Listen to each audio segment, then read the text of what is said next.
of the Ile Alatau are picturesque nature reserve areas with wonderful mountain views and diverse vegetation. Here, 2,000 meters above the sea level, in the heart of the valley bottom, there is a small village, Kensu. Its population is less than 200 people. There are many ancient civilization monuments around the village. Recently, archaeologists have found a cluster of tumuli of different epochs, from early Saka to Karluk. Ancient nations that were living here, our ancestors, they would find places convenient for them at all times, and naturally, location names would remain from those times. Here's Ush-Mirke, it is right in front of me, and such places, it's likely they are isolated if we consider this geographically. Karkari Valley over there, Chorin over here. What we have here is a closed courtyard type of thing. Ancient inhabitants of Kinzu Valley were worshipping nature forces and were burying their tribesmen in highland area beauty spots that they considered sacred. Among the discovered burials, there are 10 tumuli of Saka period, 18 of Usun and 25 belonging to Karluk period. Distinctive feature of traditional Saka burials was well-planned location of burial grounds in combination with the landscape. The main reference point was the river, flowing from south to north, and a chain of burial mounds. This is what had drawn the attention of archaeologists when they first came to the Kinzu Valley.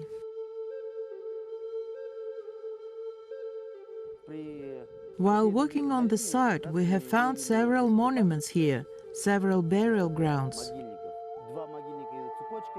Two of them form a chain in the beginning of the gorge and in the end of it, 500 meters from here, and in the middle, two monuments, we assume they are Karluk. Near the Kinzu mouth, there was a Muslim graveyard. It was affected by flooding caused by sudden awakening of the ancient springs. Kinzu Valley is situated near the hydropower plant's dam pond. There is only one hilly elevation area between them. According to specialists, as water level of the lake rises, water mass seeps down to lower layers of soil through the arteries of underground waters. Ancient burials face the danger of flooding as well, and that is why archaeologists started excavations of those two mounds that were closer to springs first.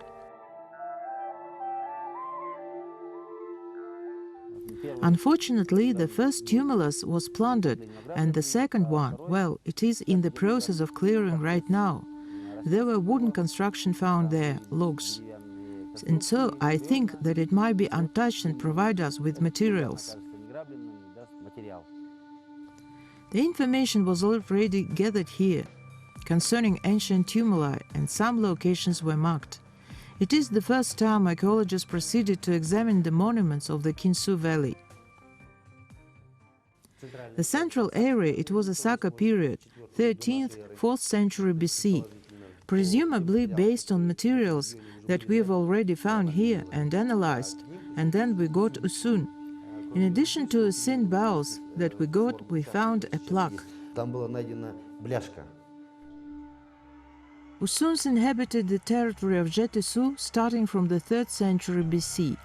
On the wide territory from Chu River, foothills of Karatau, to mountain valleys of Torbagatai and lower reaches of Irtish, in the end of the 1st century BC, the new state was formed. Based on Chinese sources, it was known as the Usun country. Apart from Usun tribes, it united the descendants of Saka tribes of Jetesu, Eastern Kazakhstan and Jangaria.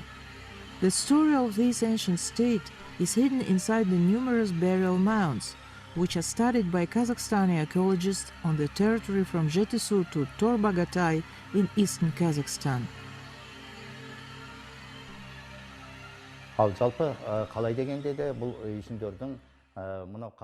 Traditionally, modern Kazakhs living on the Jetesu territory are considered as descendants of Usun. ата бабалары екендігі даусыз. Енді бұл үйсіндер туралы біздер сақтар үйсіндерде Soviet archaeologists, followed by Kazakh scientists, had clear distinctions between Saka culture and culture of Sun tribes.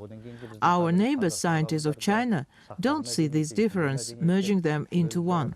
Ал біздің көршілес Қытай Халық Республикасының ғалымдары бұлардікі жалпы сақ үйсіндерді барлығын біріктіріп, Іле бойы мәдениеті деген атаумен атайды. One notable artifact found in the first mound had instantly drawn the archaeologists' attention. Scientists assume it belongs to the medieval period, the time of Karluks. Bronze hunter's charm is shaped as a wolf's or fox's head. We assume that this plaque that was found in the first mound belongs to 9th, 11th centuries AD, because at that time Karluks lived in this region. Their summer residence was here. After studying topographic data of the object, the borders and contours of the mound are being detected. Every monument is 6 to 8 meters in diameter. Archaeologists had started to take off layers bit by bit. The whole process is thoroughly recorded. The information about mound construction is carefully registered. This will help to restore the whole process of funeral rites in the future. Alisher Akishev, scientist researcher of Scythian and Saka periods, was invited as an expert for the unsealing the burial chamber. Along with Ruslan Sherbaev, he is identifying the location of the whole complex of mounds of the Kinzu Valley based on traditional characteristics. On the small area, there are 18 tumuli of Usun epoch. Along this chain of mounds, there was an ancient irrigation canal, which fed the mill. Archaeologists assume that water flow speed was rather high, based on the level difference of the canal. This rapid flow was driving the mill.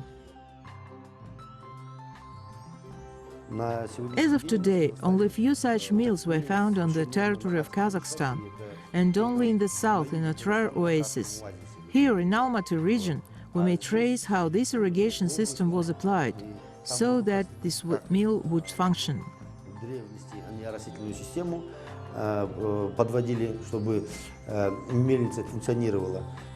The upper layer of the mound is faced with masonry.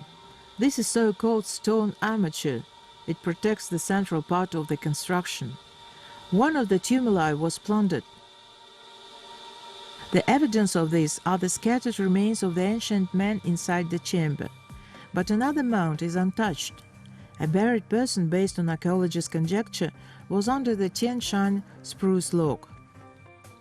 What distinguishes this mound from the other is that circular fencing of that one was from large cobblestones, but here it is built from smaller stones.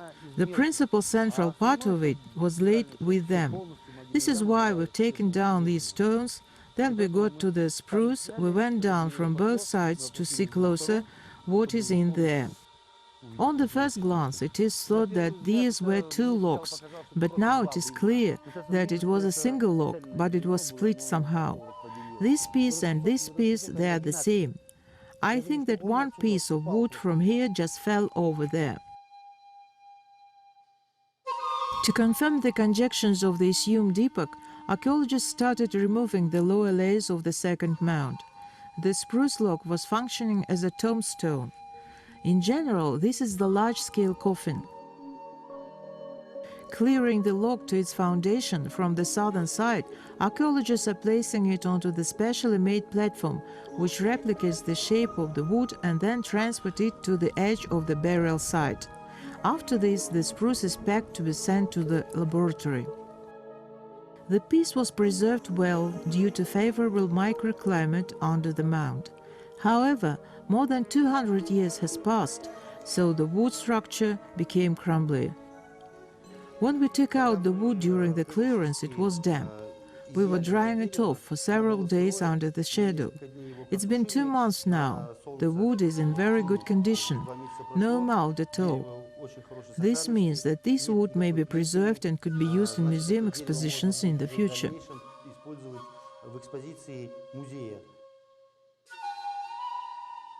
Roots of the couch grass go deep into the soil, interlace with one another and envelop roots of other plants. The uncovered woodlock in the mound was fastened with these threads. This prevented the log from falling apart and held it in its original shape.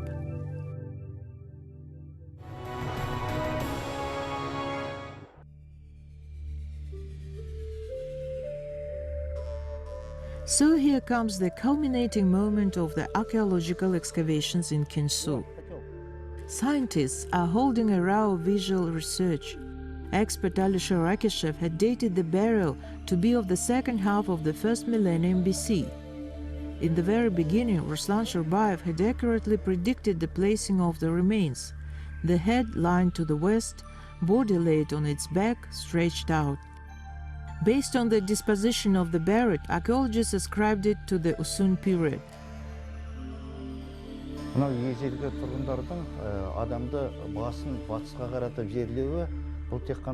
Ancient inhabitants of Jetesu had a custom of burying the deceased with their heads toward the west.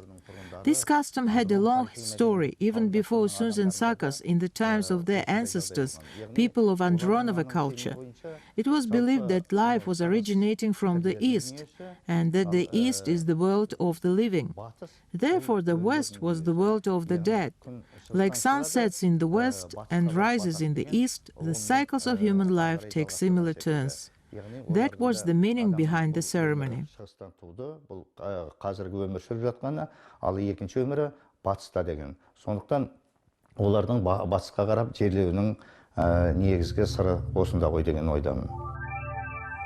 It is unknown why the size of the grave doesn't correspond to the size of the body.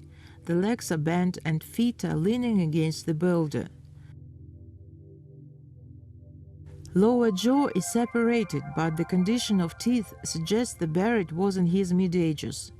There were also items of ceremonial purposes, vessel with high neck which contained iron arrowheads.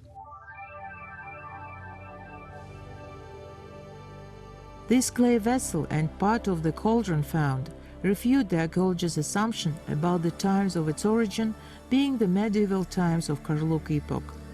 The burial belongs to earlier period, during the transition from Saka period to Usun. This man was a common dweller and had no privileges, but maybe was involved in hunting. Analyzing this clay material, these vessels, we estimated that this is Usun period, 3rd century BC and 3rd century AD. Archaeologists usually find clay items in the burials of Usun period, though traditionally Usuns would place wooden objects as well. But these did not survive to our days. Wood got exposed to decay. Clay is a fragile material as well.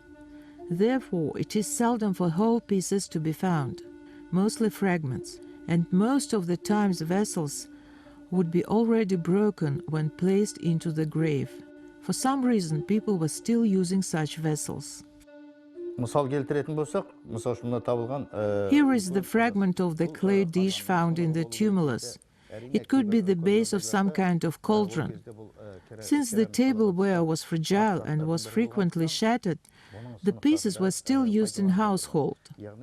For instance, when there were a lot of people coming, the fragment of clay dish could be used as a plate where people could put pieces of meat, a bowl with broth or a knife. Modern Kazakhs still put a knife next to a plate.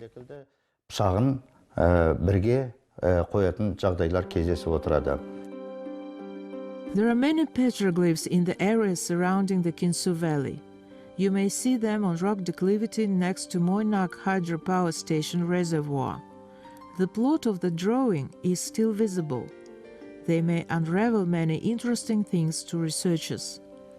This particular piece portrays the Merrill hunting scene. The ancient men were already using dogs for hunting purposes. These kinds of drawing are not rare in the region of the Ile Alatau. They were found even at the alpine zone, 3,000 meters above the sea level. There is an abundance of valuable herbage at the foothills of Jailao above the valley, where shepherds pasture their cattle. Ancient tribes were using these abundant areas as well. and archaeologists find the signs of their presence here, which tell about lifestyle and occupations of the ancient inhabitants of Kinzu Valley. There are good hay fields, and they were involved in bee farming and agriculture. There is even a mill here. And when you're arriving here, you see all those comfortable places. You may see where those monuments could be right away. The main identifying element, springs. You go along the springs. Spot some monuments at first, then the rest of them like a sea battle. Staring with one quadrant, then another one, third, fourth, and then you see the whole picture. Everything matters: the wind, the water flow and its direction, where the sun rises, where it sets. Meaning that this system worked back then in ancient times, and it partly works now too. For thousands of years, the Kinzu Valley is guarding its primeval beauties. Archaeologists are planning to continue their researches and start new ones to figure out the ancient history of this picturesque region.